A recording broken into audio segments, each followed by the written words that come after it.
ছেলে আমার চালের গুঁড়ো চেলে দিচ্ছে, আমি মিক্সার করে দিয়েছি। তো ও বলল কি, মা আমি তোমাকে চালের গুঁড়োটা টেলে দিই, তোমার হেল্প হবে। এরপর আমি গরম জল দিয়ে সুন্দর করে আগে একটা ডো তৈরি করে নিয়েছি, তারপরে আমি শুরু করে দিলাম সাজের পিঠে। আমাদের বাড়িতে আজকে কে কে খাবে?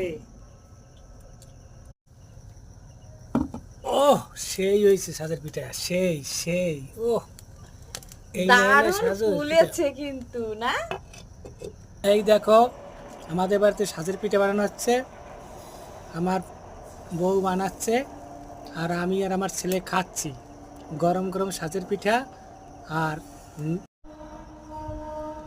কেমন হয়েছে? তাই না?